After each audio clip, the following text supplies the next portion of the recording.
There are things that you wish you could forget until they come back. There are things and memories that you think they are nothing, but once you see them again, you realize that there was something that shouldn't be there.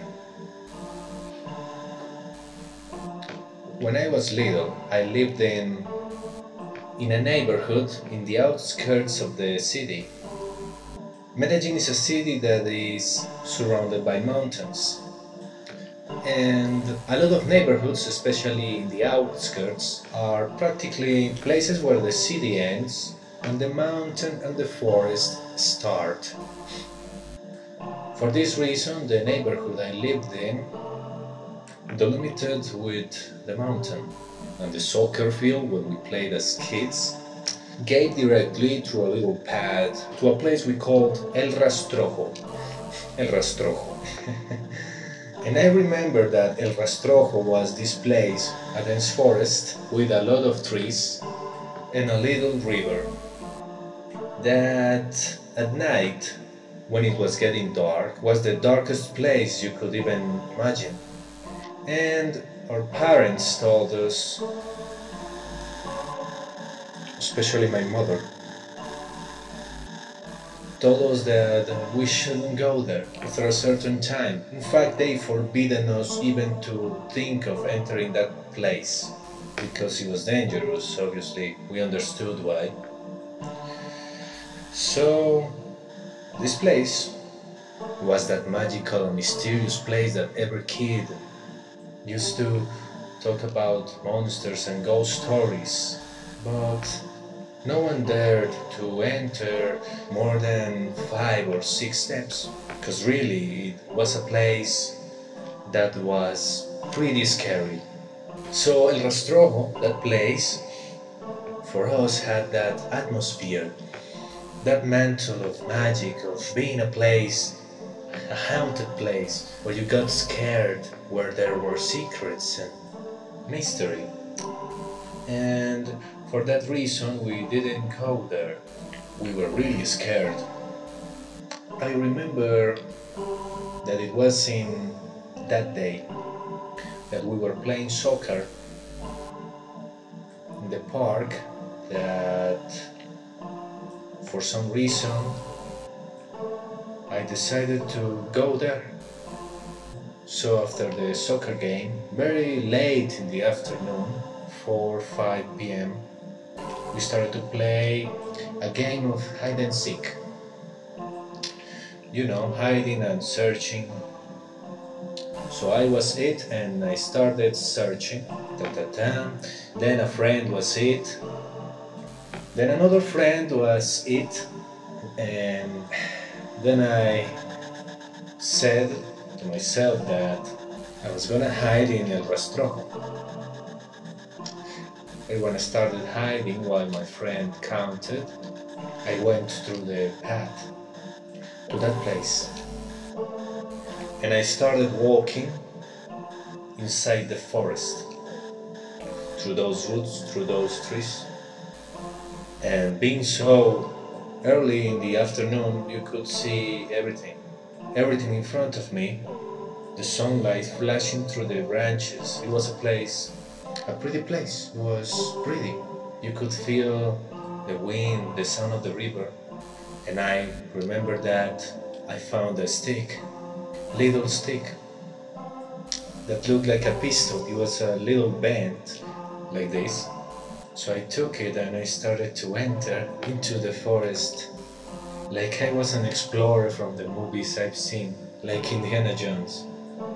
And I started to think of the adventures and how I was going to find that treasure in that distant lands no one explored, no friend of mine. The only one that had entered there was me. However, suddenly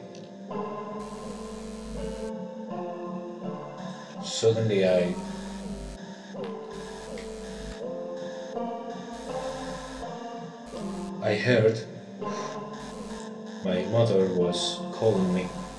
And so in that moment, when I heard my mother's voice, I stopped being the adventurer looking for hidden treasures in that place and went back to being a 10-year-old again. And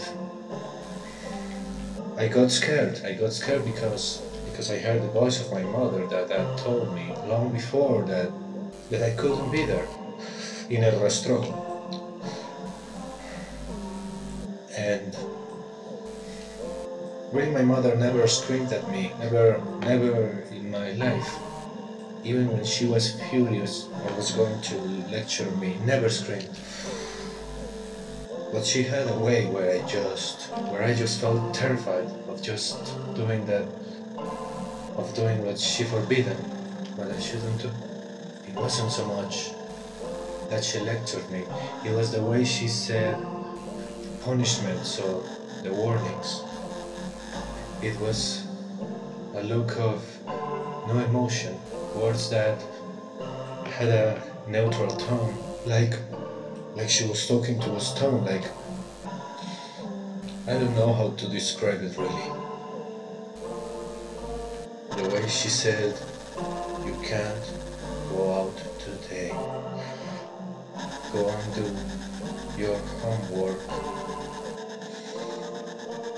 That made me go and do whatever she wanted to do. So when I heard that voice, I immediately thought of turning around, and because I didn't want her to know I was there. I didn't want to know what would happen if she realized I was there. So when I turned around and was getting back, I heard again my mother's voice.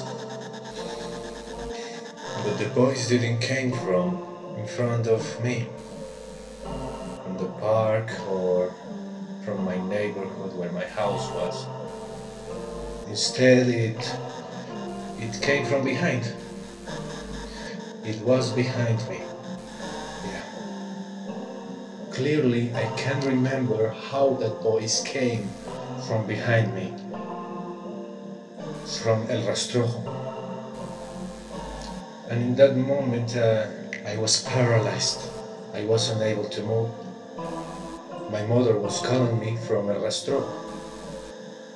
Clearly, I could hear the voice of my mother behind me from the forest, from the blackness of that forest.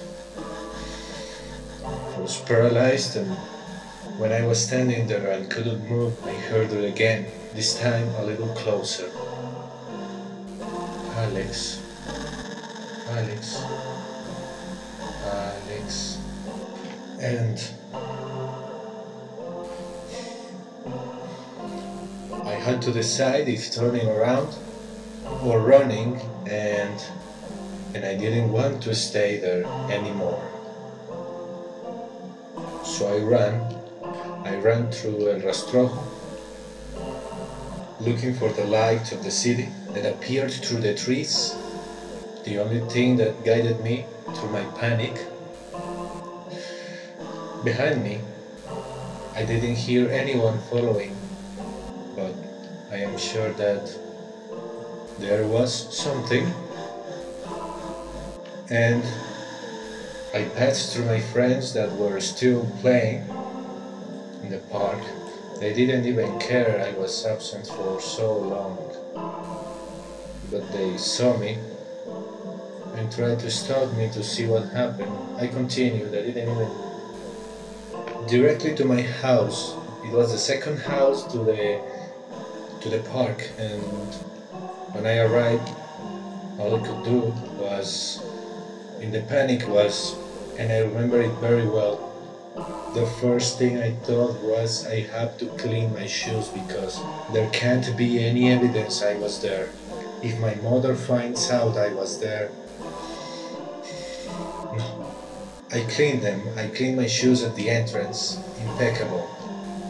I rang the bell and my mother opened. I didn't say anything because I didn't want to raise any suspicions. And she told me that why was I getting home so early.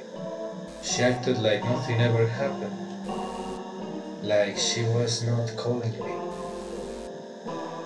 And I just told her I was tired and I got into my room immediately. And then the next morning, happened the thing which wouldn't let me sleep at night for the last few years. Every time I remember that when I visit my mother's house, it makes me look at her differently because